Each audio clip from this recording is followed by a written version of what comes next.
La fraîcheur de l'actualité dans le JT avec Naturo. Naturo, naturellement sain.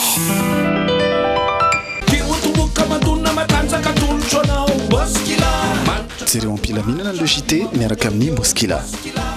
Tonidan dia miasa avy hatrany amin'ny nefinao. Ampitsikina no anaranao le JT miaraka amin'ny Tonidan. Tonidan, du tonus pour vos dents. Vovon Beril, manolotra anao ny le JT. Vovon Beril, aimez la vie. Telma, safidiko numéro 1 malagasy manolotra ho anao.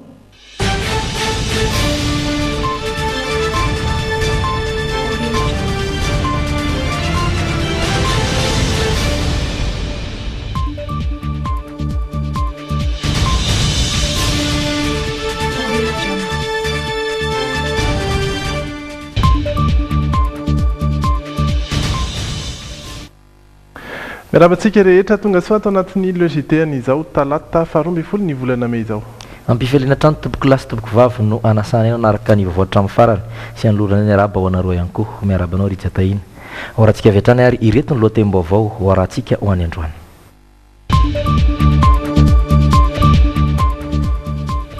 Takin'ireo mpiasa ny fametram-pialana ministra ny fizahantany sy fitaterana ary famantarana ny toetrandro sy ireo mpikamba ny PCA Air Madagascar ola ny fitaterana Air Madagascar. Nanomboka omaly ny hetsika ho an'ny fahasalamana ireny sy ny zaza izay anomezana fanafody sy anaovana vaksiny an'ireo zaza. Anolotra vola ray tapitrisa dolary Etazonia anampina antsika amin'ny ady amin'ny valala. Eo amin'ny insolite dia tovolahy iray navita naka vola maromaro tamina banky iray tany Etazonia. Ary ny diary efa eto an-tanindrazana Eric Manana sy Jenny ilay mpanakanto allemande izay anolotra seho ny alaka misy alina ho avy izao.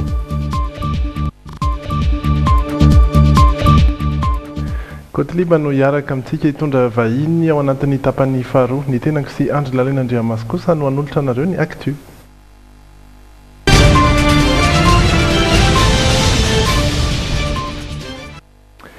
Hoeny amin'ny Air Madagascar avy hatransika.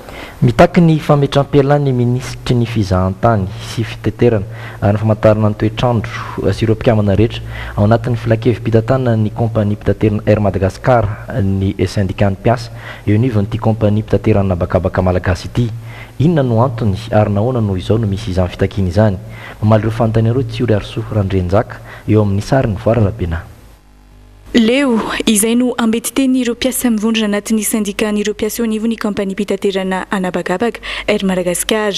Leo ireo trosa miopapa nanana ity kompania izay iasan'izy ireo ity. Leo ny mbola mahanatin'ny annexe be ny vondrona européenne ihany koa io kompania mpitaterana anabagabaka malagasy io. Leo ny ambaran'izy ireo fa fanjakazakany alatra sy ny kolokolo ihany koa manodidina ny fitantanana ny Air Madagascar.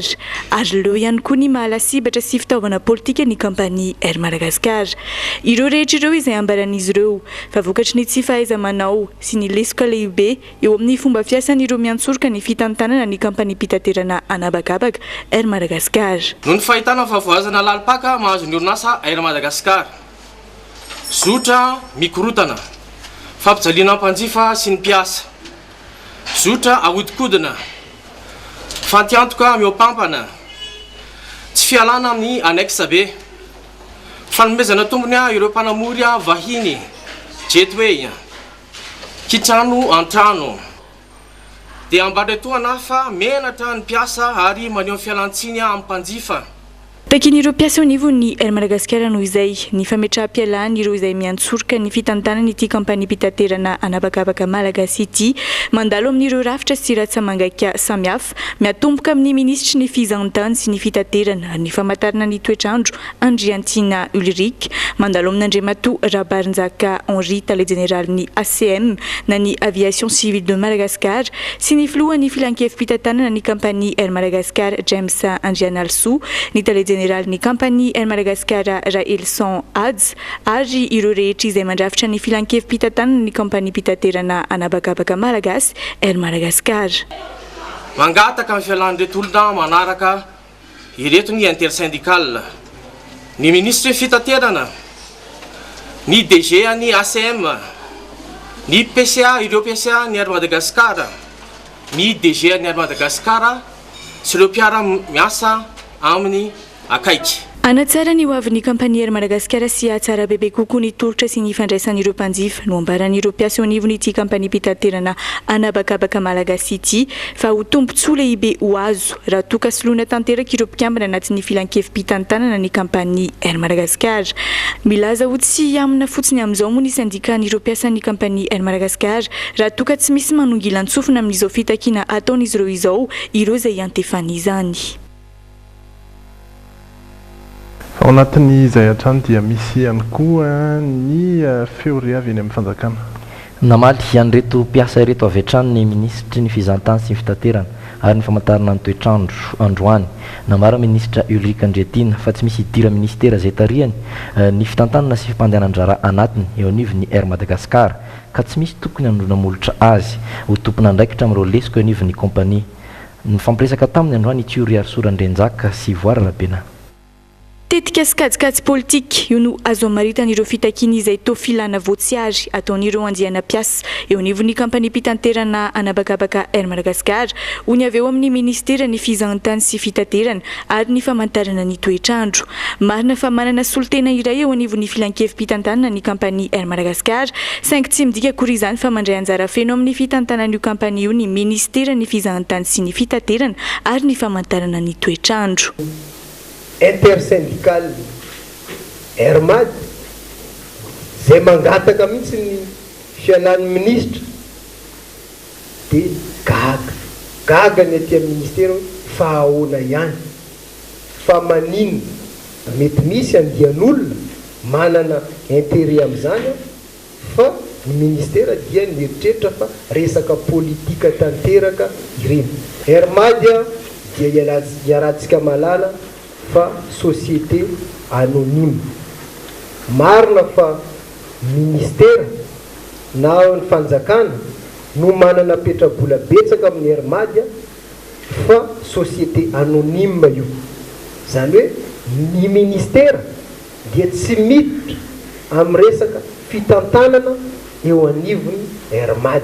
Tsy misy noho izay ny antony tokony hitakian'ireo mpiasa eo anivon'ny Air Madagascar ny fametra-pialana ny ministry ny fizahantany sy ny fitaterana ary ny famantarana ny toetrandro satria tsy manana fahefana hanao izany izy ireo satria sady tsy filohan'ny repoblika no tsy lehibe ny gouvernemanta ihany koa hoy ny ministra androany. Ny syndika ivondronan'ny mpiasa amina orinasa iray dia natao androso hevitra fa tsy anapa-kevitra na anohitra raha ny nambaran'ny hatrany. Ny ministera izay tarindra teo dia tsy mikely soroka amin'ny fanampiana sy fanarenana ny kampania Air Madagascar manoloana ny olana arabola izay nosedrainy hatramin'izay ka hatramin'ny androany. Mitondra fanampiana zany ny ministera satria sarotra dia sarotra ny situation financière ny compagnie.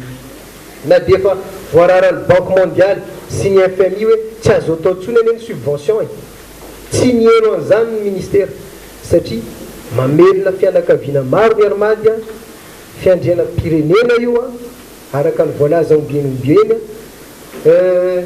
fierté nationale io ka tsy azo ny ministera atao mihitsy no mamela azy ho bankrovotra moa fiteny anazy hoe ho fahita fa tsy maintsy misy zany fanampiana noentina. Fanampiana noentinay dia teo amin'ny Yata Clearing House vola any amin'ny 5 milliards noentina tamin'izany 5 milliards d'ariary. Nisy ihany koa ny vola nomena ny Hermad tamin'ny herintaona io eo amin'ny 2 milliards et quelques d'ariary ividianany Hermad ny pièce de rechange.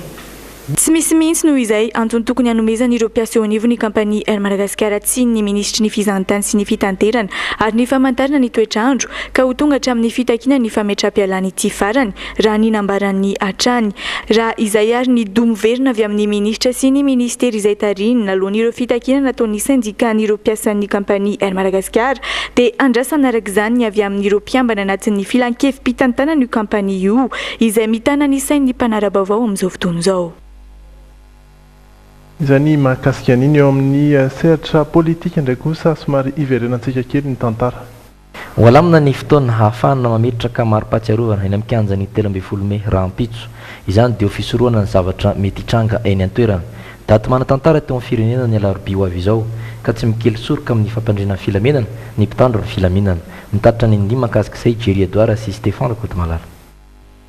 Ny ilan'ny atsinanana eo amin'ny lapan'ny tanàna no natokana ametrahan'ireo fehezam-boninkazo ho an'izay maniry ny anatitra maro-pahatsiarovana eo amikanja ny 13 Mey ary nalamina ho amin'ny valora hatramin'ny 10 ora maraina ihany izany fotoana izany. Hatreto dia tsy nisy ny fangatahana hanatanteraka hetsika voaray teo anivon'ny prefektiora n'Antananarivo renivohitra. Tsy lozan'izay mety hitetika anao ratsy ka anakorotana izay tsy azona ekena mihitsy ary tsy ekena na inona ny fitrangany eo dia tsy azo atao mihitsy ny milahatra na mikabary amin'ny toeran'io fa ny azo atao dia mametraka rehefa vita ny fametrahana izay fehezam-boninkazo na voninkazo dia mirava avy hatrany. Io izany dia eo raisin'ny mpitandro filaminana ao anatin'ny EMO eto amin'ny faritany Antananarivo sy région Analamanga ny fepetra mikasika an'izay zavatra izay. Araka ny valan-dresaka ho an'ny mpanao gazety nataon'ny teo anivon'ny EMO fara dia niely ny feo mikasika ny fanonganam-panjakana ka nandraisana fepetra manokana izany ireo toerana stratéjika no anisan'ny ambenana mafy. Fa dia mbola samy manamarina antsika rehetrarehetra azy moa tenkonareo hitanareo fahamarinany a maha-olo-pirenenareo za tsy tena hiaro amin'ny fanjakana nareo fa hiaro amin'ny fandriam-pahalemana sy ny filaminana dia mba angatahana koa nareo ampandreny mpitandro ny filaminana raha hitinareo fa tena mara mahita porofo anareo ampandreny mpitandro filaminana andraikisy nandraikitra avy hatrany. Fantatra fa misy ny manamboninahitra anivon'ny miaramila sy ny polisy mihitsy aza no voatondro anisan'ny mikonina izany fanonganam-panjakana izany. Manoloan'ireo trango ireo dia tsy mikely soroka ny fampandriana fahalemana ireo mpitandro ny filaminana. Fa eto Antananarivo ihany ny horesantsika manaraka mahakasika indrindra ny zava-miseho antaorian'ny fialan'ny PDS n'Antananarivo. Na dia efa nametra-pialana aza ny filohan'ny délégation manokana ny commune Antananarivo renivohitra ny Asin'Andriamanjato dia mbola manohy fitakiana hatrany ireo vondrom-piasa eo anivon'ny tanàna Antananarivo renivohitra. Anisan'izany ny fangatahana ny fampiatoana ireo fanarana mikasika ny tanàna Antananarivo amin'ireo mpiara-miambonantoka mandrapitsiny be ny tanàna voafidy. Mbola olana azy ireo ihany koa ny fipetrahan'ny fianakavian'ny PDS teo aloha eo amin'ny toerany. Fanazavana misimisy kokoa eo amin'ny micro ny Jerry Edouard sy ny Sarany Stéphane Kotomalala. Zany amin'ny fametra-pialany dia mitondra ny fisaorana ny mpiasa ny tanàna Antananarivo amin'ile nanekeny ny fametra-pialany filohan'ny délégation manokana ary ny fanirian'ny mpiasa zany dia ny olona efa eo ihany ary tsy ho vahiny amin'ny raharaha ny commune Antananarivo no tendrena dia amafisina eto zany fa anisany tao anatin'io fampitandremana ultimatum 48 heures io ny mikasika ny fianakaviany andriamatoa PDS teo. Somary ivoaka kely n'Antananarivo kosa isika ho eny amin'ny faritra talata volonondry. Herevitra tanteraka amin'izao fotoana ireo mponina eny amin'ny fokotanina Ambodifahatra sy Ambatondralambo ao anatin'ny distrika n'Antananarivo Avaradrano. Tsy hain'izy ireo intsony izay tena commune misy azy na i talata amin'ny volonondry na i Ambotrabiby. Nanao hetsika mihitsy ireo mponina ny alahady lasa teo ka nidina an-dalambe nentina nanoerana ny fametrahana azy ao anatin'ny commune talata amin'ny volonondry na dia tafalatsaka ao voatanana ny commune Ambotrabiby aza ireto fokotany roa ireto. Toy izao ny fanazavana nataon'ireo mponina tamin'izany. Somaritaka ireo mponina eny amin'ny fokotanina Ambodifahatra sy Ambatondralambo ao anatin'ny distrika n'Antananarivo Avaradrano noho ny fahafantaran'izy ireo ny tena commune misy azy ireo taorian'ny zarana commune roa ny commune talata amin'ny volonondry. Tsy manaiky ny nampidirana azy ireo anatin'ny commune talata amin'ny volonondry izay mbola any amin'ny 10 kilometatra ireo mponina ka nidina an-dalambe naneo izany tsy fankasitrahana izany ny alahady lasa teo. Ankoatra ny alariviantany sy ny sarandalana dia tan'ireo mponina fa tsy alohan'ny sara mihitsy ny vidiny raha anandrara eny anivon'ny commune izy ireo. Fizarana commune zany aminay dia tsy ekena mihitsy indrindra raha hoe atao katsikatso politika ilay izy satria raha antsika malala zany fa ny Ambodifahatra sy Ambatondralambo dia aty atsimo n'Ambotrabiby no misy azy nefa rehefa ataony délimitation na commune ifindra ny talaty zay dia tsy ho tafiditra ao anaty sary mihitsy zany ny fokotany misy anay tokony ao mihitsy ny fokotanam-baton'alambo satria dia tena radiografika zany dia tena akaiky dia akaiky raha mandeha tongotra zao ny ponina dia 10 minitra fotsiny dia tonga ao kanefa raha mandeha ho an'ny talata vonondra dia sahirakirana ihany ny ponina satria tsisy tombontsoa anazy ny andanana azy satria ny frais arivo raha mandoa adidy sy vokatra salamy zany na etra zany dia tsy maintsy mandoa taxi blosy frais 10 arivo ariary dia raha direna géographie tokoa dia tafalatsaka ao anivon'ny commune Ambotrabiby ireto fokotany roa ireto nefa nafindra ny commune Talatany Volonondry efa nisy mihitsy azy ny fanangonan-tsony nataon'ireo mponina avy amin'ny fokotanina Ambodifatra sy Ambatondralambo sony manodidina ny arivo eo nefa voangon'izy ireo ho amin'ny fangatahana ny amerenina azy ireo ao anatin'ny commune Ambotrabiby karaha mety dia izay mitaky ary tsy manaiky mihitsy zay fa mangataka izay hijanona ao anatin'ny commune Ambotrabiby tsekenay mihitsy zany zay vahoaka zany dia anisan'ny tsy manaiky anio fizarana commune io fa zay tokony ao anatin'ny commune Ambotrabiby mihitsy misy anay mitingany efa nataon'ny fokon'olona dia efa nanangona sonia ny fokon'olona ho fanamarinana izany fangatahana izany ka dia efa lasa any amin'ny tokony andraikitra ambony ihany moa zany ny fangatahana miaraka amin'ny fangatahana sy ny sonian'ny vahoaka teto amin'ny fokotany anankiroa Ambatondralambo sy Ambodifatra andrasam-pona noho izany ny fanamarinana avy amin'ny fitondrana fohibe mahakasika an'ity fitsinjarana diso sy tsy aradrariny ireo fokotany ao anatin'ny commune Talatany Volonondry sy commune Ambotrabiby ity andrasin'izy ireo koa ny fanazavana omeny chef district Antananarivo Avaratrano eo amin'ny lafiny sosialy indray kosa eo amin'ny fahasalamany ny reny sy ny zaza nanomboka omaly ary tsy farana raha tsy ny 12 Mey ho avy izao ny herinandro ny fahasalamany ireny sy ny zaza ankoatra ny fanaovana vaksiny mamaim-ponina sy ny fizarana fanafody miaraka amin'ny vitamine A miampy ny fandraisana an-tanana manokana ny reny sy ny zaza dia ho hita manomboka izao ihany koa ny fanefitra ho an'ny lefakozitra izay tao amin'ny alalan'ny tsindrona natao tany ambositra ny fanokafana tamin'ny fomba ofisialy ity hetsika ity nanatrika izany ihany koa irindra tahiry eo amin'ny sary ny tiana mampiona Randrenjalala toerana mahatratra 8 sy 930 manerana ny nosy ahafana mandray an-tanana ny reny sy ny zaza no ahitana ny tolotra rehetra ahafana mariana ny herinandro fahasalaman'ny reny sy ny zaza etsika izay natao indrindra anakekezana ny mponina mba anenana ny tapa-afatesan'ny reny mandritra ny fitondrana voka sy eo am-piterahana ary ihany koa ny tapa-afatesan'ny zaza latsaky ny 5 taona maimaim-pony ireo tolotra rehetra mandritra ity herinandro ny fahasalaman'ny reny sy ny zaza ity karaha tonga any aminareo zany ireo mpiasa amin'ny fahasalamana tovolahy sy tovovavy dia mba raisy ao tanandroa satria ho fahasalaman'ny zanakitsika ry izy satria rehefa salama sara zaza dia androso firenena satria reny olona lehibe rehefa avy eo tahaka ny firenena mandritra ity herinandro ity ihany koa no ampahafantarana vaksiny vaovao miaro amin'ny aretina lefakozatra izay amin'ny alalan'ny tsindrona raha toka natao tany ambavy izany hatramin'izay manomboka izao dia ireo zaza latsaky ny 7 volana no ampiasana ny VPI vaccin anti-polio injectable le amin'ny vavy iny zany lasa misy tsy hoe olona rehetra mivoana izy rehefa miena ny hery fiarovana rehefa misy olana amin'ny zaza dia mety miteraka lefakozatra izy satria iny zany misy vaccin misy ino izy teo ataontsika hoe misy virus atténué izy reny vohitry ny asa tanana izany hoe teto ambositra no nanokafana tamin'ny fomba ofisialy ity herinandro ny reny sy ny zaza andiany 7 ity nanome voninahitra izany ny ministry ny fahasalamana sy ny ministry ny fampianarana ambony izay reny pia ihany koa ny faritra Morimani akoatra azy ireo dia teo ihany koa ireo mpiara-miasa akaiky rehetra tamin'ny famatsiana sehatra ny fahasalamana eto Madagasikara vola mitentina ray faingo 1.7 miliary ariary no nentiny miasa amin'ity herinandro ity nanararoatra nitsidika sy nanolotra fitaovana avolenta fanaovana ekografia ho an'ny hôpitaly Ambositra ihany koa ireo manam-pahefana ny solitena ny filoha mivady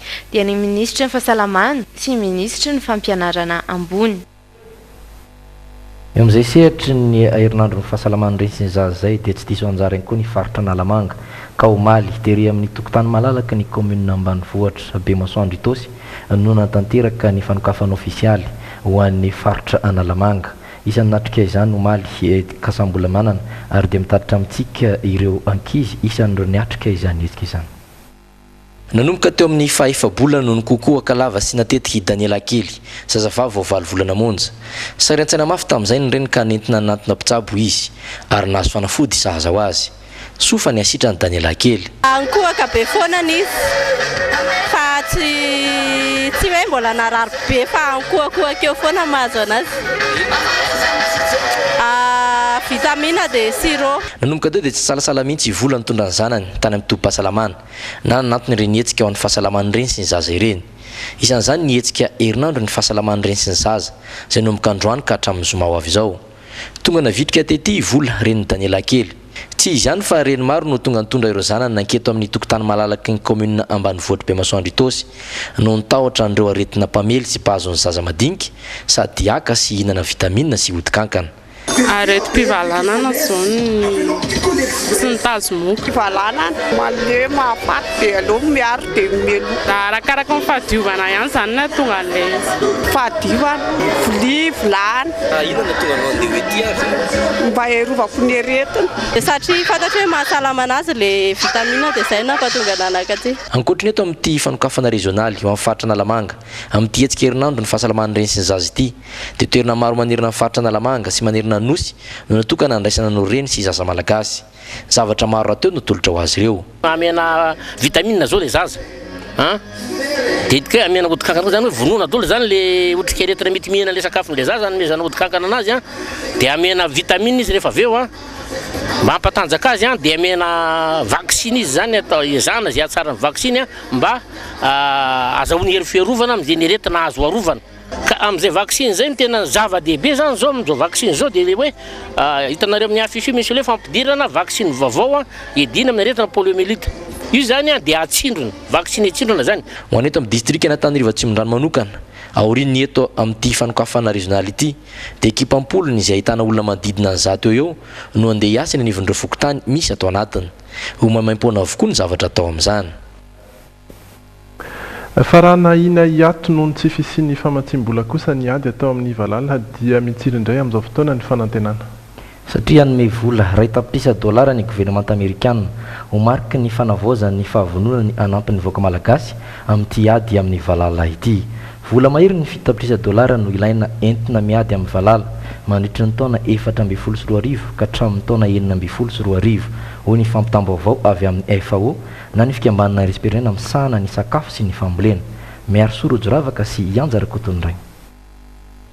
Mihoatra ny 13 tapitrisa ny olona tandindon'ny ara-tsakafo nanomboka tamin'ny taona 2020 no niforongatry ny Valala teto amintsika mba ahafahana miaro ny fanjarian-tsakafo sy ny antom-piveloman'ny olona eto Madagasikara. Vonina anoana ny gouvernemanta malagasy amin'ny fanohizana ny ady atao amin'ny Valala ny masoivo amerikana. Tamintsika nanao ny fangatahana tamin'ny taona farany taona 2020 voalohany taona 2020 dia mbola tao anatiny sazytsika izany hoe mbola tsy nahazo ny tantana irery tsy natokisandreo ny fitatana fa izao kosa tamin'ity taona 2020 ity dia iraha amin'ny tantana foana zany ny vola rehetra azo avy amin'ny namatsika avy any velany. Iandreketan'ny FAO na ny fikambanana iraisam-pirenena misahana ny sakafo sy ny fambolena ny famafazana fanafody famonoana Valala amin'ny alalan'ny fampiasana fiaramanidina raha ny fanazavan'ny ministry ny fambolena. Anjaran'ny teknisiana malagasy kosa ny mandraraka fanafody famonoana Valala amin'ny alalan'ny milina enti-tanana na ny milina ampiasana fiara. Zany famatsim-bola zany dia natao hanampy ny famatsiana efa mitentina 3 tapitrisa dolara izay nomena tamin'ny taona 2020 raha manomboka an'ity ezaka naharitra 3 taona ity isika. Io vola io koa dia ampiasaina amin'ny alalan'ny FAO izay nomeny fidinana malagasy alalana manokana hitarika izay hetsika fiadiana amin'ny Valala izay ao anatin'ny fiara-miasa amin'ny ministeran'ny fiadiana sy fambolena. Raha 4 tapitrisa dolara ny vola ilaina maika amin'ny ady amin'ny Valala ho an'ny taom-panetanana 2020 520 dia ny 470 isan-jaton'izay no efa feno. Miampy ny fanampiana avy amin'ny USAID na ny sampandriara Amerikana momba ny fanampiana ho amin'ny fampandrosoana iraisam-pirenena hoy ny tompon'andraikitra avy eo amin'ny FAO. Hatreto azo lazaina mbola mahery amin'ny Andiam-Balala ny faritra Atsimo-Nosy manodidina ny Betioky. Tahaka izay ihany koa eny amin'ny tapany Atsimondrefana any Orombe. Ankoatr'izay, voalaza fa misy ampahana Andiam-Balala miakatra ny Miandrovazo sy Belotsiribina. Amin'izay fiara-miasa ny Madagasikara amin'ny any ivelan'izay hatrany. Efa miamverina amin'ny fitoniana ara-ekônomia Madagasikara ary manintona ireo mpandrara mpampiasa vola vahiny izany. Anisan'izany ireo vondrona mpandrara mikambana amin'ny filan-kevitry ny mpandrara ho any Afrika na CCA izay nandalo nandritry ny 2 andro teto amintsika. Nandray azy ireo ny filoham-pirenena Hery Rajaonarimampianina teny Avoloa ihany koa i Jerry Edouard sy Stéphane Rakotomalala. Efatra amin'ny sabotsy teo no nigadina teto Madagasikara ireo mpandrara avy amin'ny filan-kevitry ny mpandrara ho an'ny Afrika na ny CCA. Vondrona orinasa lehibe indrindra hatramin'ny farany madinika izay miompana indrindra amin'ny fampirarahana amin'ireo firenena afrikanina. Anisan'ireo nitsidihany Zimbabwe sy Maurice ary Madagasikara. Nandray azy ireo nandritry ny dinikasa niaraka tamin'ireo tompon'andraiki-panjakana teny Avoloa ny filohampirenena. Andriamatoa Paul Hinks filohan'ny CCA no mitarika amin'ny fididiana ara-bahatra ataon'ireo mpandrara Amerikanina. Mahaliana manokana ireo mpikambana ao amin'ity délégation nahitana mpandrara 20 ity ny hijery izay azo atao eo amin'ny sehatry ny angovo, ny foto-drafitrasa, fandrarahana eo amin'ny fambolena sy ny fiompiana ary ny teknôlôjia. Anisan'ireo mandrafitra izany délégation izany ohatra ny orinasa Symbion Power izay mamokatra angovo matanjaka ary ny Sky Power izay mamokatra angovo azo avy amin'ny herin'ny masoandro. Ny fiantanana manodidina ny toekarena andalam-piroboroboana no mahatonga izao fididiana izao, efa niverina ny fitoniana ara-ekonomika rahateo Madagasikara ka voasintony ireo mpandrara vahiny. Taloha natongavana anakaty izay dia efa niona tamina ministra vitsivitsy ny filoham-pirenena ireo ary hatramin'ny natongavana Maleriva hatramin'ny zao androany izao raha andro hery kely zany dia zavatra tsapa matetika dia mamresaka tamin'ireo tompon'andraikitra sy ministra isan-karazany dia efa misy an'izay famariana toerana izay na stabilité izay ary ny fahitana ireo tompon'andraikitra faratampon'ireo marisika amin'ny asa ataony ary tena mandray am-pony amin'ny anasoavana ny firenena sy ny vahoaka malagasy. Tanjona arak'izany ny hamoronana fanekena ara-barotra na koa fiara-miasa amin'ny fitondram-panjakana entina mampandroso an'i Madagasikara. Nanambara ny filoha Rajaonarimampianina fa mitsinjo indrindra ny fiara-miasan'ireo mpandrara vahiny mba hiteraka harikarena eto an-toerana. Hitatitra ny vokatry ny fitsidihana amin'ireo mpikambana maherin'ny 200 any Etazonia ny délégation ny filan-kevitry ny mpandrara ho an'ny Afrika. Maro amin'izy ireo no liana sahady amin'ny sehatra azo ampiasana vola eto Madagasikara. Nanentana rahateo ho amin'izany fampiasam-bola eto an-toeran'izany ny mahasovin'ny Etazonia. Mbola anatin'izay fifandraisantsika amin'ny Etazonia izay hatrany. Nampahafatary ny mahasovo Amerikanina androany ireo tanora miisa 7 voafidy ahazo anjara amin'ny vatsim-pianarana Washington Fellowship ho an'ny tanora mpitarika aty Afrika na IALI. Teratany malagasy ny 9 amin'ireo ary komorianina kosa ny 3. Mitatitra amintsika mikasika an'izay miaro sorojoravaka sy Anjara Kotonoraina. Andriantselona Adrienne iray amin'ireo tanora miisa 9 misolo tenan'i Madagasikara amin'ny fahazona vatsim-pianarana Washington Fellowship ho an'ny tanora mpitarika aty Afrika na ny IALI ho an'ity taona 2022 ity. Mpampianatra teny anglisy izy nandritra ny 17 taona ary nanapa-kevitra ny amorona gazety boky ho an'ny vehivavy manokana ny taona 2022. Hitako tamin'izay fotoana nahatra nampianarako izay fa misy lesoka kely misy tsy ampy ny fampianarana eto amintsika dia izay no ianarako hotohizako any Etazonia ary izay koa mbola ho ampiaraka eto rehefa miverina te hanokatra toeram-pampianarana ho an'ny ankizy madinika izay manaraka ny fenitra iraisam-pirenena na ny fitaovana na ny fomba fampianarana sy ny zavatra ianarana zany. Ny anofana tanora 12 hatramin'ny 24 taona ho lasa mpitarika eny anivon'ny fiarahamonina misy azy.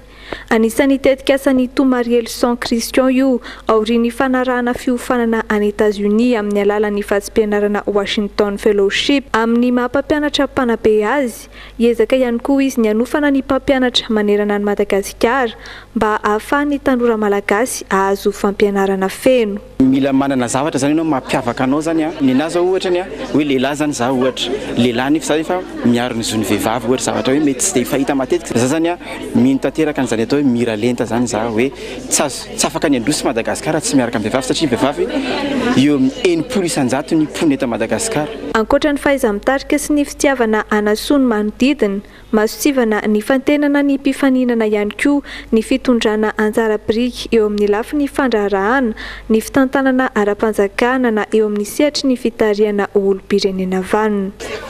Voalohany aloha zany mazava ho azy ny fahaizana miteny anglisy anisan'ny sivana dia ankoatran'izay koa ny fahavononana indray anjaran'ilay programa andehatra any Etazonia anatosan'izay fianarana izay dia verina nampiatra an'izay zavatra ianarana. Mahatratra 700 ny teratany malagasy ny faninana mba ahazo ny vatsim-pianarana Washington Fellowship miisa 30 kosa ny teratany komoriana.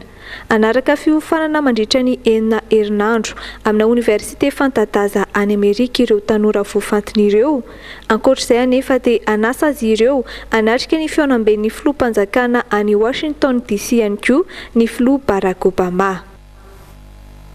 Femizay sehatra ny fampianarana izay hatrany ankoatra ny mahavakoka azy anisan'ny singa iray manana ny toerany amin'ny asa fikarohana ihany koa ny tahirin-tsary amin'izao taonjato faraka amin'ny 20 izao.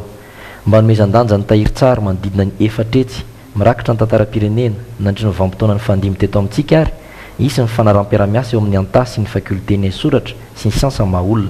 Fiaramiasa maneho fa tokony hampafantarina ny mpianatra sy mikaroka ny tantaram-pirenena. Vita sony androany fanaram-piaramiasa io ary nosantarina tamin'ny hetsika fampirantiana ny hetsika ny mpianatra ny anjerimanontolo tamin'ny volana May 2017. Fanampanazavana.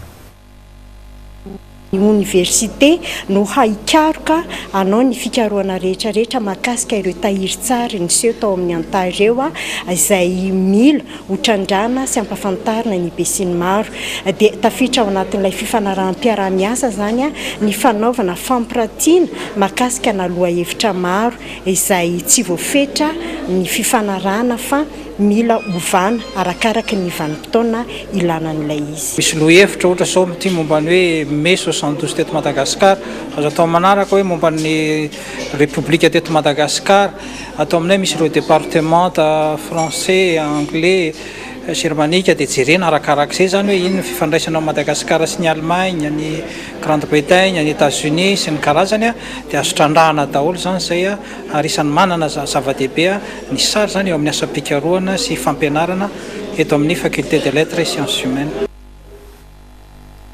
Eo amin'ny vaovao any ivelany dia nietsika indray ny tany tao Nepal androany horohorontany 7.3 eo amin'ny fandrefesana Richter no nisy tao an-toerana. Olona 10 indray no namoy ainy 3 herinandro tao aoriana ilay horohorontany voalohany. Andro ratsy indray niverina tao Nepal tokony tamin'ny iray ora latsaka atoandro teo tao Katmandu. Ny korotana tanteraka ny renivohitry Nepal namonjy ivoaka ny trano avokoa ny vahoaka. Eno an-trano Inde tao New Delhi ihany koa ity horohorontany ity. Raha 7.3 teo amin'ny fandrefesana Richter ny fihetsehana mafy indrindra dia inenina niverina kosa izany ary nanodidina ny 4 ka hatramin'ny 7 teo avokoa ireo horohorontany ireo. Nanakaiky ny tendrombohitry Everest 3.20 kilometatra miala ny renivohitry Nepal no nisy ny fohibeny. Mbola tsy nisy ny vokatra ofisialy navoaka ny fanjakana tamin'izao loza izao fa ampolo ny farafakely no namony ainy. Ponina iray no nitantara fa teo ampanalana ireo potika trano tamin'ny ororo farany teo izy no tratra n'izao fihetsehana izao. Natratra 7 ny trano be izay hita ny fanorodana ary olona 2 no hita ny saron'ny trano. Tamin'ny 2020 ny volana aprily teo no nisy horohorontany mahery tao Nepal nahafaty olona hatramin'ny 8 ary nanimba trano anetsiny maro. Inany koa no etsika iampita ao anatin'ny tapany faharoa andraisantsika ny vahiny hoentin'ny Godliba misy ihany koa ny trangam-piarahamonina ny insolite ny fanatanjahantena sy ny diary aoriany dokam-barotra. Ary dia miditra ao anatin'ny tapany faharoa ny LGT isika miaraka amin'ny vahintsika avy any ivelany somary lavidavitra ihany mahay miteny malagasy ihany Andriamatoa Wolverine manao any ianao? Raha vatsika pijerehetra mijereny zao fandarany zao Wolverine mahay miteny gasy ty. Wolverine efa nianatra satria Wolverine dia justicier mutant. Zany hoe rehefa tezitra izy dia mivadika maitso io masony io fa mbola tsy aseho zay amin'ny androany. Maka endrik'olona sy feon'olona avy hatrany izy rehefa teo ety akaikitsika. Zay no mahatonga afaka miteny gasy sy maka feon'olona amin'izao Wolverine. Ary dia faly izahay mandray anao eto amin'ny LGT iresadresaka tsika mandritra ty tapany faharoa rehetra ity fa iresaka indrindra sika ao anatin'ny masolavitra mivadika. Pour votre bien-être, venez découvrir Fiti Boutique à Analakely. Mikarakara vatana trano miaraka amin'ny Fiti Boutique ato anatin'ny masolavitra mivadika.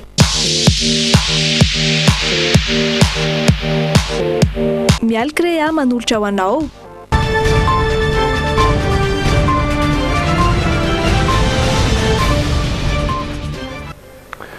inona no vaovaonao ary amin'izao tonga eto a Madagasikara sy eto amin'ireo JT izao indrindraindrindra?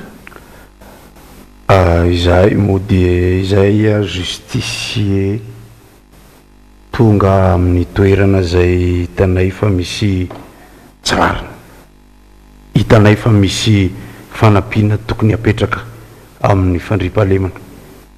Tonga izahay tahaka an'ireo namana rehetra efa nandalo dia Zoro Conor Kenoy ary dia tonga hanampy an'ireo eto Madagasikara satria tsapanay fa misy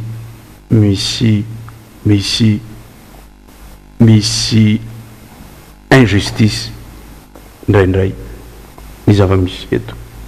Misy manontany amin'ny mahajusticier rehefa mijery ny vaovao nalefanareo teo dia hoe Wolverine, izy tsy mahafantatra dia hoe Wolverine dia mamaly an'izy ireo hoe Volvera, ohatran'ny Volvera rehetra ihany. Misy koa ny velom-panontaniana rehefa mahita hoe Wolverine dia mety mihitsy eto amintsika eto Madagasikara eto anareo izay tongavanay satria Wolverine fanahy mbola velona ny eto amin'ny firenena, Volvera fanahy mbola velona ny vahoaka toy ny valalan'ny Samboroboka, ary dia Wolverine rehefa miteny dia Wolverine. Fantatrareo ny tiana ambara amin'izany fa ny basy somary vava-jiosy rehefa eny ampelantanan'ny olona manana eritreritra masika dia ratsy izay ny tsitondrana basy, fa ny antsy enina lela mivoaka avy aty amin'ny vatana, ny antsy lava lela no sehitro anareo, ny tanko io ny tavako midinitry ny andro be mikaina no tsy mba hitaraina fa tonga dia anindrona an'ireo manao tsirariny. Sy tonga hanao fitsaran'olombelona na hanao fitsaram-bahoaka taka ny mahazatra hitanareo fa iantso ny mpanotra ibebaka. X-Men Wolverine hiditra ao anatin'ny actualité ny malagasy ary hanampy an'ireo zay miady amin'ny tsirariny.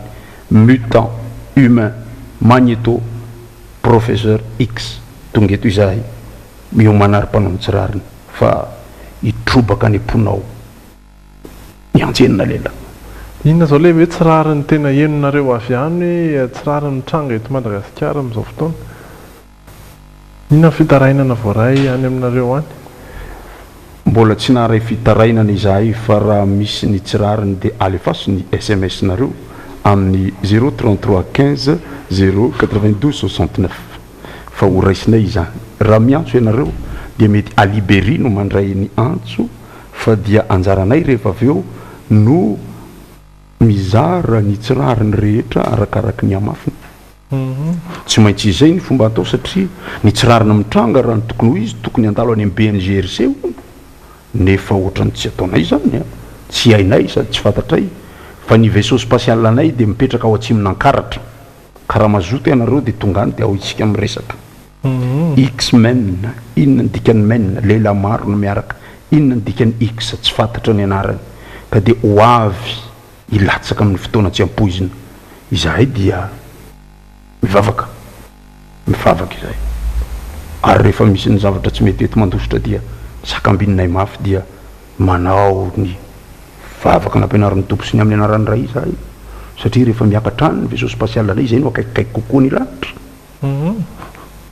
X-Men miaino ny men ny zanak'olombelona.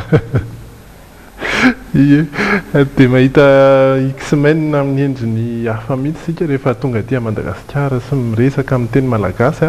Mbola ho tohizantsika any resadresaka amin'ny Wolverine fa iresaka an'izay olana amin'ny tranga eto amintsika izay angamba aloha tsika miaraka mijery Edouard ao anatin'ny trangam-piarahamonina.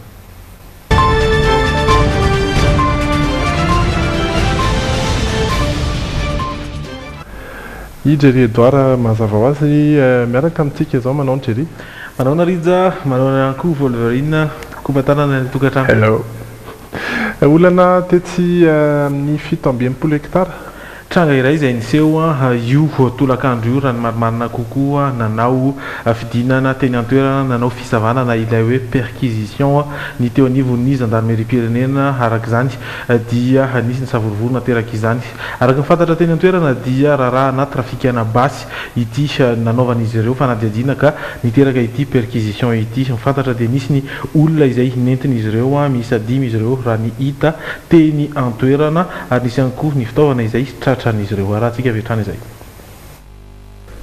tokony ho tamin'ny roa ratolakandro no nigadona teny amin'ny 7 hektara ireo zandary avy amin'ny kompania Tanaville notronon'ireo avy ao amin'ny G6 araka ny fantatra dia misy raha mikasika fanondranana fitaovam-piadiana mahery vaika nanaovan'izy ireo fisafona teny antoerana trano miisa 2 no voalaza fa nosavain'izy ireo ary basy mahery vaika karazana Kalashnikov ny tena nikarohina olona miisa 5 kosa ny nentina natao fanadiadiana ka teratany malagasy ny 3 ary komorianina kosa ny 2 saika tsy nahatsikaritra ninninona ny praivodrindrina tsy nahafantatra fa mety olona hipetrahany aya no miara mifandray amin'izy ireo isanandro fa efa mifankahita foana dia bonjour dia vita dia zay fotsiny fa reo zanako reo foana reo misangisangy aminazy amiao jus dia mame jus izy aloha gentil dia mame jus zareo fa tsisy problème tsy may problème miresaka bonjour dia karaha zay na mitangoron'olona maro ny nahitany zavanitranga ary samy nanontany tena avokoa izy ireo mahatsapa kosa ny lehibe ny fahatra 7 hektara varatra fa marisarisa ny fanaraha-maso ireo olona mpandalo na koa ireo vahiny miditra an-tanàna lamina aloha amin'ny akapobe fa fahatairana fotsiny zany nisy zao zavatra zao fa raha amin'ny akapobeany aloha dia zay foana ny exigeko zany tokony soratra zany soratra foana mivoky tany fa raha tsy misoratra ao anatin'le voky tany ianao na hoe misy vahiny toka zany dia manjary ahihina foana ianao rehefa misy zavatra le zavatra hoentiny aloha tsy misy raha ohatra izy tonga amin'ny riva zany fa le natongavany tso tsy hitanay fa le rehefa misy kotabana ohatrohatran'izay dia zay na misy olona miantso hoe andao arina ohatra zao ianao moa tsy mahazo miditra tranon'olona manao forcine fotsiny hoe misy inonao na misy inonao fa nisan'ny namitarainy ity teratany afrikanina ity ny fahaverezan'ny volana nandritra ny fisavana nataon'ireo mpitandro filaminana tsy nahitana ninninona tao aminy saingy mahatratra ray tapitrisa ariary kosa ny fanombanana ny vola very police, tout le monde se ramasser les gens. Non, c'est pas masqué. Ils sont masqués comme ça. Masque dans le cou. Masque dans le cou, ils sont masqués. Ils sont masqués Kangoulé, kangoulé, Ils ne pas venus en civil, ils sont venus en tenue. Avec les kangous dans le visage. Peut-être quand ils sont venus sans kangou, on peut le connaître ce qu'il est. Comment j'étais là longtemps. Je connais peut-être 60% des policiers. On est là, 15 ans maintenant, depuis 2001 je suis là. Peut-être je vais le connaître, c'est pour cela qu'ils ont fait kangou dans son visage, donc pas de voir personne. nanao antsoava la teratany afrikanina mba hifehezan'ireo lehibe ny olony mba tsy hanala baraka ny mpitandro ny filaminana manao ny asany araka ny fanadadiana natao dia tsy nandray anjara tamin'ity hetsika ity ny teo anivon'ny polisy mpirenena vao mainka aza nahagaga ny tao amin'ny komisariat boriboritany fahafitany amin'ny 7 hektara ny fanampohan'ireo zandary fa raha mikasika ilay trafikana basy mahery vaika kosa dia mitoy io arivio ny fanadiadiana nataon'ireo zandary maro ireo olona mbola karohina amin'ity raharaha ity ka andrasana ny vokatra amin'izany izay misy napiteraka korotana ihany sy tabataba teny amin'ny faritra iny androany zay ny tena ilana ny fampiofanana miaraka amin'ny atao hoe arme blanche ny amo zany ny arme blanche ako dia mainty ny loko ihany ary reto antsireto dia mivoaka à volonté ary miditra à volonté zany hoe amin'ny fotoana ilako azy fa saingy rehefa eo amin'ny amivaly eo izy ity dia tsy mety miletika intsony noho izany dia tsy maintsy mijanona eto izy aloha mandritra ny fotoanatsika izahay dia manofana anireny amin'ny quartier ireny raha ilay ary izahay dia mahay ny teniny rehetra na afrikanina io na zandarina io na sinoa io rehefa ilay hainay ny manao ny traduction spontanée momba ny zavatra mitrano x-men tsy dia manay moa le antsy eny aminao raha ohatra tsy mandratra ny olona hafa eto amin'ny logité ny mety ho tombony fotsiny indrindra fa aty amintsika firenena zay mbola mahantra dia azonareo atao eny amin'ireny mpivarotra sandwich sy pain pâté reny manakaraha manay rehefa tsisy atao izay satria tonga dia enina avy hatrany no amboarinay amin'ireny pain pâté reny vetivety ny asa dia vita tsy manao sécurité fotsiny X-Men fa épicier ihany koa. Raha toidatsika nitranga misy ihany koa ny zava-mitranga eny Ivato eny. Raha Boiron izay no tena hoe lasa fiantson'ny poniny Ivato ny zava-mitranga eny antoerana satria dia atao anatin'ny 2 volana mahery izay dia olona tsy latsaky ny 70 no efa nitondra takaitra vokatry ny hetraketraka ataon'olona na koa andian'olona izay mively Boiron amina olona zany hoe Boiron misy fantsika izay ivelesan'izy ireo olona efatra mihitsy moa no fantatra fa maty amin'ny vokatra ity tranga na hetraketraka ity. Miely ny tao manoloana izay fa hoe misy ny manao sorona amin'izany ka hoe mila raha ny tanàna arak'izany dia nitondra fanazavana misimisy kokoa ny tompon'andraikitra voalohany eo anivo ny tanàna ny Ivato aéroport. Mbola ao anaty savorovory tanteraka ireo mponina eny Ivato manoloana ny trangana tsy fandriam-pahalemana miseho eny an-toerana. Tarain'izy ireo no ny fiombon'ny herisetra vokatry ny olona mively Boiron misy fantsika. Hatreto efa tafiakatra 17 ireo mitondra takaitra ka namoy ny ainy ny 4 tamin'ireo. Teny mamorony 3 ary teny amin'ny bout de piste kosa ny iray. Matahotra izay satria maninona izy teo tsy afaka mandeha hariva mihitsy zany ianao fa dia raha vao taraikiraiky kely dia efa mandry amin'ny riranantsy. Mandry amin'ny riranantsy satria hoe eto ve ianao na amoron-dalana raha tsy haina indrehany amin'ny coin dia efa tratrany dia efa nazy. Izy tsy mifidy na misy vola ianao na tsisy vola fa ohatrany hoe le gafogafo fotsiny ve sa ahoana. Dia ohatrany hoe malaza hoe le olona manao an'izy io mifandray amin'ilay satana reny. Dia hitanareo moa rehefa mifandray amin'ilay satana dia ohatrany hoe mila raha kely dia hoe mandeha isa izy io. Izay zany izao no tena malaza be hoe isa ny enjehany eto Ivato. Nanomboka tamin'ny volana martsa sy aprily teo no nisehon'ity trango ity misavorivory mponina mieliny tsao ary ny tena miparitaka dia ny mety fisian'olona na andian'olona manatanteraka sorona entina misitraka vokatsoa amin'ny famonoan'olona. Nandray andraikitra vetrany anefa ny tompon'andraikitra teny Ivato manoloana ny vony sy ratra nenina miteraka faty olona mihitsy. Raha vao nandeha io resaka tsy fandriam-pahalemana io zany dia ny éclairage public zany nataonay fa indondra raha ary isan'andro zany dia mametaka poteau misy jiro anazavana ny elakelan-trano rehetrarehetra ary mbola mitoy izao tsika miteny zao ny anaovana zay tsisy hoe izay mamorona trano dia tsy maintsy hanao sorona. Efa tsy voalohany akeny ny olona le eto Ivato misy manao construction lehibe ohatran'izany fa tsy mbola nisy ohatran'izay satria tamin'izany tsy nisy fifidianana angamba fa zao lasa hoe misy fifidianana dia lasa afangaro le izy.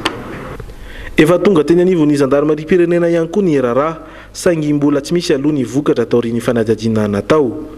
Fanamafisana ny fisafona sy ny fanentanana ny mponina ny andraikitra izay tokony ho raisina no ataon'ireo zandary. Mba hampihenana ny isan'ny olona mba tsy hisian'ny fihitarany io elo koa io dia ny olona sairay mihitsy aloha ny tokony hitandrina hoe mba afadio aloha ny mandehandeha hariva ny rehetrarehetra izay miara-monina dia ahina daholo nizanizy izay olona izay noho ny tsy fisian'ny fahatatsarana ny izay tena tomponantoka amin'izany situation aty Ivato zany dia apetrakay hoe ny olon-drehetra na inona sokajiny dia ahina daholo aloha. Mbola manamafy ireo tompon'andraikitra fa tsy mitombona velively ny tsao izay miely momba ny trangana hetraketraka sotasota amin'ity Rara Boiron eny Ivato ity. Mitony fanadihadian'ireo zandary ahitana ny marina mikasika izany rara izany. Malahirana io ary zavatra efa nitranga tany amin'ny firenena izay nandehananay expendables sy justicier. Malahirana ara-piarahamonina dia rehefa misy makeny amin'ny kankairy manontany hoe misy fantsika ve dia efa manahirana eny ampivarokazo misy manontany hoe anaovy Boiron anankiroa manahirana fa tsy maintsy misy ny fanadihadiana fa io zavatra io mystique io ao anatin'ny mondialisation isika zao ary ny fanjakana rehetra zay mijoro dia fatary fa misy ny ady mangotraka mipetraka sy misoratra any anatin'ny soratra masina izany ary fantatritsika amin'ireo rehetra zay namaky taventsikody fa ny lala mahitsy dia tsy mba mahitsy satria ny tany boribory ka dia izahay no mety afantatra ny marina momba n'izany antsoa izahay ao amin'ny 0 tsy maiko tsony numéro fa zay tsy nahazo azy aleo faty antoka. Ie, fa mbola resaka mety mampiavaka kely any eto Madagasikara ve sa mety misy amin'ny toeran-kafa nalena ihany koa ny halatra taolapaty? Teny Andronono be no nahitana gony nisy taolapaty mandidina ny 200 zavaty araky ny fanisan'ny tokona andraikitra azy teny antoerana. Tsy fantatra aloha hatreto hoe taiza no nakana ireto taolapaty ireto, nisy ihany anefa ny hoe trangana vakifasana teny amin'ny faritra manodidina ny tao anatin'ny fiadidian'ny faritry Akatikely Ilafy araka izany hatreto dia mbola tsy voafaritra ihany koa ny tena tanjona sy ny tena hoe hanaovana inona ny taolapaty. Famaraina no nisy natazana tao anaty lobolobo teny Andronono be ny gony miisa 4 misy taolampaty. Araky ny fizahana nataon'ireo tompon'andraikitra dia taolandava efa maina izay miisa 200 ireto hita ireto mirongatra indray ny vakifasana. Ny zava-misy aloha raha tonga teto izay dia nisy olona nilaza teo hoe izahay tompoko manana fasana voavaky tamin'iny herinandro iny rehefa nanao fitarainana tamin'ny gendarme raha avy eny Ambohimangarova zany dia izay moa tsy mahafantatra hoe mety io ve le tranga sa mety tio le tranga fa anjaran'ny tompon'andraikitra amin'ny no mahafantatra an'izay ny tompon'andraikitra mahefa amin'izay ny fanadihadiana amin'izay zany no mahafantatra anazy zany fa ny zava-misy aloha dia tetỳ manodididina tetỳ dia nisy vakifasana Ambohimangarova dia Soamanandrarina ka tsy fantatra hoe mety misy ifandraisany ve na tsisy fa ny fanadihadiana angamba no ahafantarana an'izay zavatra izay. Tsy fasana teo Andronono be no vaky araky ny fanambaran'ny lehibe ny fokontany. Efa nisy raha teo ny fianakaviana tonga nanamarina raha toa ka olona sibatry ny otafady ny fasandrazan'izy ireo. Taolambalo nentin'olona avy any akafa mihitsy zany nariny teto. Dia eto ihany koa moa zany atoko dia manentana ny metony manodidina rehetrarehetra izay manana fasana zany aloha mba hijery fa so sanatria manjary lasa kakistazana atao vatan'orona izy na ambany masotazana atao vatan'orona kakistazana atao ravitsovina ka manjary lasa manahirana be. Vantany vahoana reny zavantrangany teo anivon'ny commune Akatikely Ilafy dia nandray fepetra ary efa nanokatra fanadihadiana raha teo ireo zandary eny antoerana. Rehefa vita ny fanadihadiana nataon'ny gendarme sy ny nataon'ny dokotera ny fijerena ifotony hoe inona ilay zava-misy dia ny dokotera moa ny teny hoe taolandava izy ireo dia rehefa azo alaina ilay izy dia nandray fepetra ny commune miaraka amin'ny fokontany namono anazy satria ireo dia razantsika razana ihany dia ny vidy lamba ny fokontany sy ny commune dia atao anatin'ny lamba izy hitanareo ngambany izy teo dia hoentina ery amin'ny fokontany Manazary satria ihany mbola misy karazana fosse communale zany dia hoaterinay commune eny le izy zany zao. Araka ny vaovao voaray teny antoerana hatrany dia mbola nahitana gony nisy taolampaty ihany koa teny Ambohipanja. Hofantarina raha toka mifandray ireo raharaha ireo. Anahirana sy mampalahelo. Araka ny ten'ilay namanay raha izay dia anahirana tokoa rehefa tonga ny fotoanan'ny fitsanganan'ny tena maty amin'ireny. Satria dia tsy fakahitana hoe nakaiza izy tsy hita mampalahelo ihany satria io resaka faritra taolapaty faritra tsy misy io fa resaka ny mandeha dia samy makeny le mpangalatra ratsy say rehefa avy eo le izy tsy misy makakory dia arina manahirana fa misy ihany koa nefa ny resaka fampiasana nyreny taolana ireny anaovana fitsaboana sy ny sisa tsy fantatra mahafantatra ny marina izahay fa mbola tsy avoakanay izao. Mbola miandry ny fotoana moanareo an'izay marina izay zao zahay fa misy ihany koa ny vaovao hafa Jerry. Ie vaovao izay voaraintsika dia ny mikasika ny famonoan'olona tamin'ny fomba mahatsiravina vehivavy iray sy tovovavy iray manodidina ny 12 taona izay hita faty teny amin'ny mausolée ny alatsinainy hariva teo. Tsatokantsy misy 5 no teny amin'ny tratran'ilay tovovavy ary rehefa ny anio ihany dia nanao fanadihadiana ireo mpitandro filaminana ary vororoy voalohany tamin'izany ny sakaizan'ity tovovavy ity. Mbola mipetraka ny fanontaniana mikasika ny tena antony na natanterahana izany asa ratsy izany zany hoe von'olona izany. Isy raha teo ny famerenana na ilay reconstitution tanterahany mpitandro filaminana mpanao famotorana ny alarobia izao. Fa nisy ihany koa ny vaovao mahakasika ny ilay tranga tany Mahambo. raha tevitsika dia trangana fiarahana mpanabe zany hoe surveillant général ny CEG Mahambo zany surveillant général CEG Mahambo tamina ankizy vavy mpianatra klasy fahatelo na 3e izany araka ny tatitra voaray izy tany antoerana dia nampidinina lefa natolotra ny fitsarana ilay surveillant général ary dia efa miandry any amponja no ity heloka nataony ity zany hoe tazomina vonjomaiky ao amin'ny fonjany Tomasina ilay surveillant général ny CEG Mahambo. Dia misotranao Jerry nitondra an'ireo tranga vitsivitsy ireo ary dia iny ankonetsika ampita avy hatrany ao anatin'ny insolite.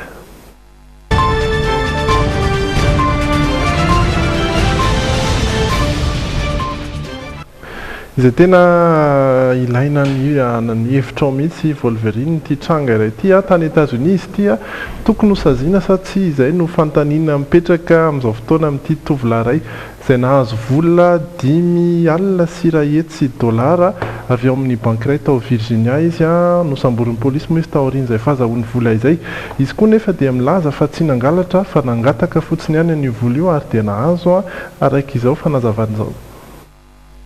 I went and I gave a note and I asked actually polite. Dominique Alphonse 5 ans anaran'ity tovolahy ity telo amin'ny 20 taona izy ary nanazava izy eto fa nalala fomba tsara nanao azafady mihitsy aza tamin'ny nanolotra n'ilay taratasy kely nangatahany vola 10 alina sy $100 teo amin'ny banky iray tao Virginia.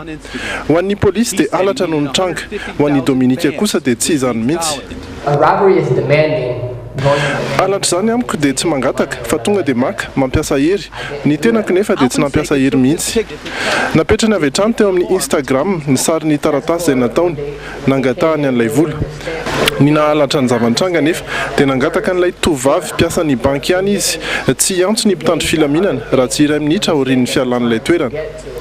Nalainy sary mihetsika ihany koa ny fahazahoany an'ireo vola be ary dia mbola nalefany teo amin'ny internet ihany koa zany. Fotoana fohy taorian'izany monja dia hitan'ny polisy ny nisy azy ary dia izy ao nosamborin'izao. Maybe my Instagram is gonna get. Nolazainy fa tsy nangalatra ny tenany satria nanao azafady. Tompona andraikitra ihany koa aminy ilay vehivavy nanome azy an'io vola io satria izy no te hanome. Asa hoana ny hevitra ao? Tsy mazava. Tsy mazava satria misy fandraikiraikina, misy fonka, misy hypnotisme, misy fampiasana ny herin'ny maizina sa misy ambadika politika. Tsy mazava. Fa raha ampitso dia anandrana zay ary ho anareo caissière vehivavy amin'ny banky rehetra eto Madagasikara dia andramana kely aloha jereo hoy izy teo chapeau misy soratra fa miverana kely amin'ilay vaovao le talohan'ilay teo herinay talohan'ny avinay fa dia maro tokoa ny bisakaiza sy ny psipa ary mpifankaty mifamoa ary matetika dia ilay vehivavy no maty raha ny zavatra aminay roa na telo zay nitranga ohatra zany hoy izay hoe ny mondialisation sy ny famoran'ny fahazahoana ny zavatra mampiaingahainga ny any ivelany rehetra. Misy ny zava-mahadomelona maro izay efa miparitaka ao ny foana, ao ny hoanina, ao ny atsindrony sy miresaka an'izan'izy ao akory fa fantatra fa ireny zavatra ireny dia misy ny zava-tsy fantatra zay manao attaque moléculaire rapide any anatin'ny atodo ary dia misy tendance suicidaire, misy tendance criminelle zay mipotra ho azy tsy fantatrao tsy mitovy amin'ny zava-mahadomelona taloha intsony ka zao no izy consulter Wolverine. Tamin'ny laharan-talibito nazahoana ny Wolverine ao an'izay mety mitady azy resaka ny diary indray aloha isika.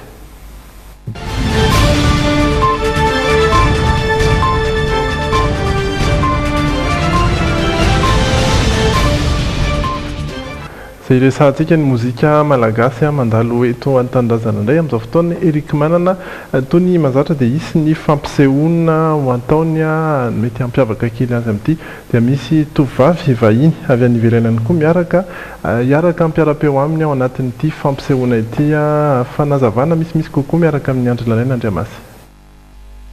Fony mbola kely tany Colonne izay naterahany sina lehibe azy dia fa araiky pitisy nankafy hira sy gadona ary mozika malagasy Jenny raha araka ny fitantarany tolakandro teny amin'ny tranon'ny ambasadiny Repoblika Federaliny Allemagne teny Ambatoroka. taranaka mpanao mozika raha teo izy satria mpiasa tamina radio tany colonne Allemagne ny rainy ary mpilalao mozika ny reniny ka matetika izy no entin'ireo ray aman-dreny manatrika fampisehoana. Mon père, il travaille à la radio WDR à Cologne.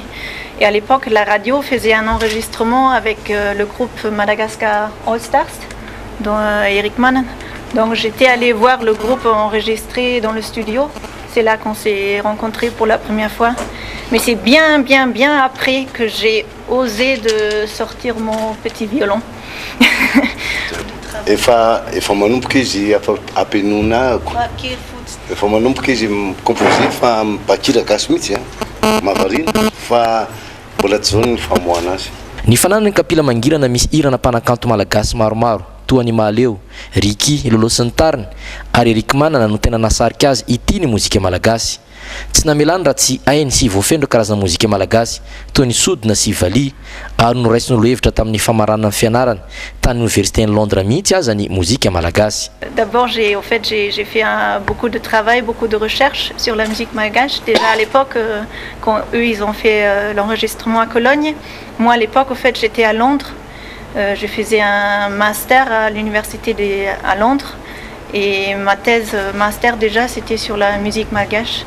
La thèse de master c'était plutôt pas seulement sur la musique même, mais aussi la situation générale des artistes à Madagascar, comprendre un peu mieux l'infrastructure culturelle aussi qui existe ou qui n'existe pas tellement aussi. Donc comprendre aussi ça veut dire quoi vivre en tant qu'artiste à Madagascar. Tamin'izay indrindra no nifanenany tamin'ny Eric Manana izay nanaiky an-tsirapo hampianatra azy mozika sy fiteny malagasy. Ankehitriny efa mafehy izany Jenny efa nampitolagaga ny vahiny dia ireo alemantoazy sy ny malagasy sy fony izy niara-nanao fampisehoana tamin'ny Eric Manana teto Madagasikara ny fahaiza-mira amin'ny fiteny malagasy. No raisiny Eric Manana ho tombony ho azy sady reharehany raha teo ny fananana ny Jenny. Tombony lehibe ve ngamba no hay ihany ngamba ny tombony lehibe voalohany indrindra ho azy satria zay zany vao napita zavatra tamina olona hafa tsy mpampianatra mozika ko sady tsy haiko zay fa marina ny teny Jenny hoe Jenny zany na mbola tsy nitendry ary fa na mbola niresaka sy ohatry fotsiny nalalako azy dia efa nisy ohatrany efa voatsikatro hoe misy zavatra gasy any aminy any zany le mozika dia efa henoko hoe tatiorina tsy nagaga hoe nafeny tamy mihitsy zaniko hoe mitendry lokanga izy mitsoka sodina izy nafeny tamiko mihitsy tamy voalohany fa za tamy voalohany efa tena misy zavatra vavo ohatrany hoe gasy ianao io ngamba le hoe amaizy azy le toetrany sy le fananana ngamba ny tena hitako hoe fananany. Mazava azy fa hiariakatsehatra amin'ny Eric Manana ny alaka misy ho avy izao eny amin'ny lapany fikolontsaina eny Mahamasina i Jenny.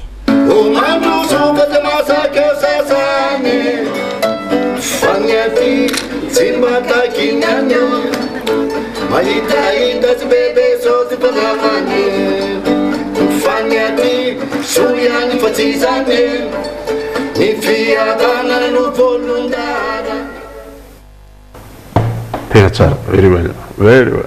Ohatra za mahay mitendry gitara. Mitendry gitara fa tsy afaka mitendry gitara rehefa orinany amin'ny valo alina. Tsy afaka. Tsy maintsy gitara hafa mihitsy ianao raha zay. Mahafinaritra les chanteuses Jenny Fur. Jenny ny fiantso azy fa raha ohatra mantsy Fur ny fiantso azy dia hoe mihira Eric Manana dia rehefa aveo dia hoe any Fur zao dia manjary mamaly ianao hoe amin'ny valo sosiny. Efa mihoatra ihany moa zany izay lery zay resaka ny fanatanjahan-tentsika. Pour un bien-être et une bonne forme, pensez à Beauty Center Antanmen dans le JT.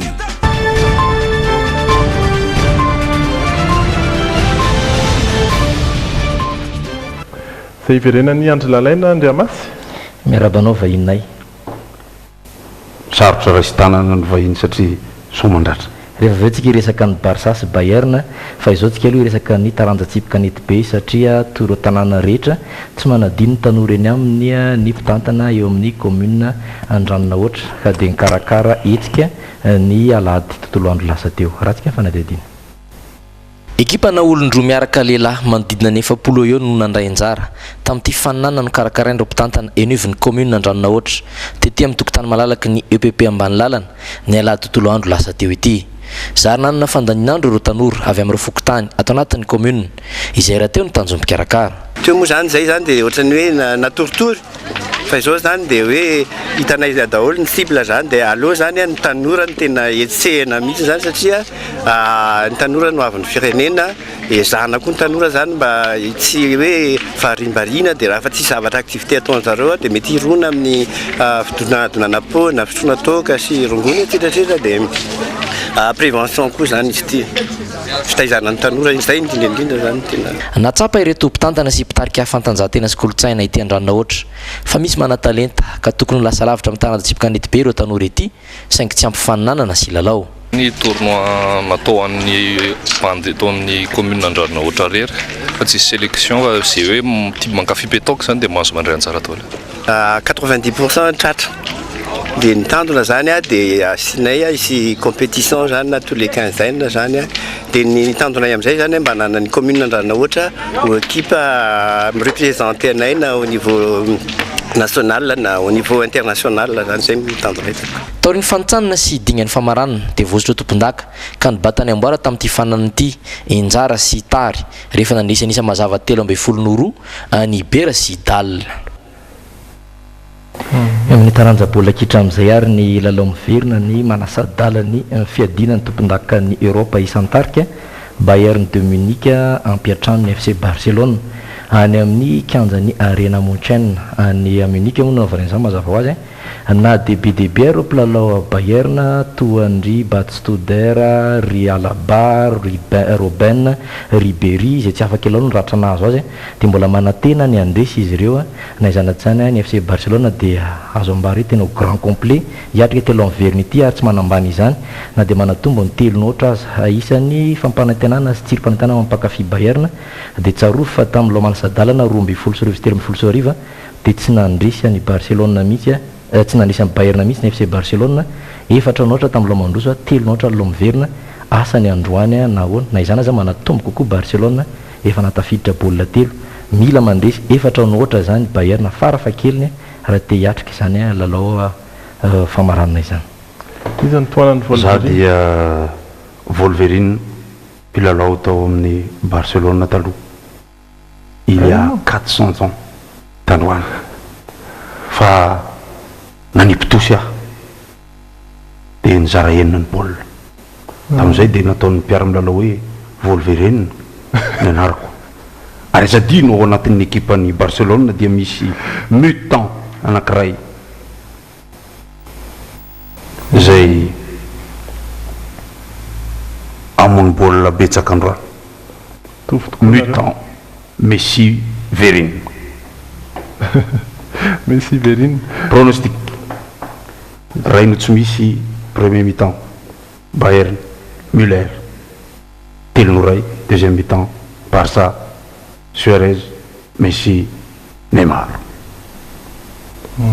mahay maminany koa Wolverine ho amarinitsika izay faminaniana izay ny rahampitso raha marina raha alay amoa rehefa vita le lalao mamarina na diso dia misaotra anao andry lalaina izay ihany koa no amaranantsika ny logité asa misy hafatra ny zavatra azo ambara moa dia maro ireo maniry hiara-iasa amin'ny Wolverine raha milanay ianareo eto Madagasikara dia tonga izahay ifay ny angovo anampy amin'ny fiarovana hanazava ny rariny tsy ilana miandry ireo monsieur mitafitra ikefa fa manampy avy hatrany be dia be ny signe manambara fa efa ho avy izahay rehetra na ireo mpitatana azy na reo olona zay antenaina tokony hivadika ho mutant tahaka anay ny filoham-pirenena reo tokony ho lasa raha Herverine ny filoha teo aloha tokony ho lasa raha Valverine ary misy anankiray le tsy hita foana igny tokony hivadika Volveduel ohatra fa ny olana aminay rehefa miresaka amin'ny olona any ambanivohatra indrindrindrindra hoe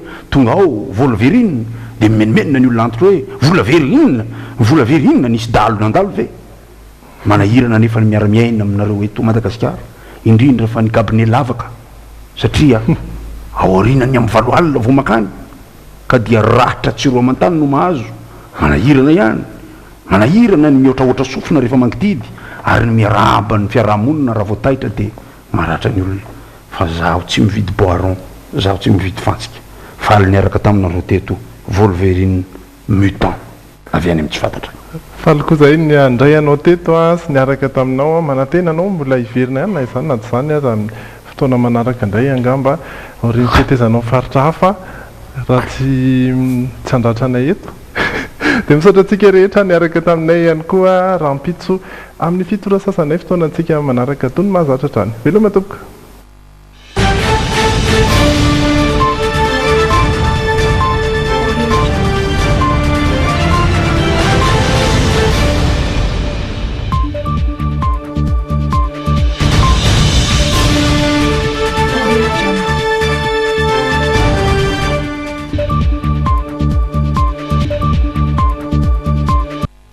Tonidan dia miasa avy hatrany amin'ny nefinao.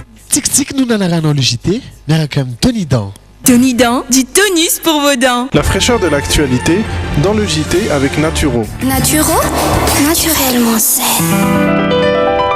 Telma, safidiko numéro 1 malagasy nanotra ho anao teo.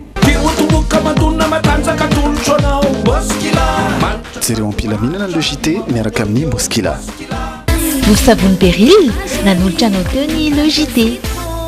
Vovon Beryl, aimez la vie.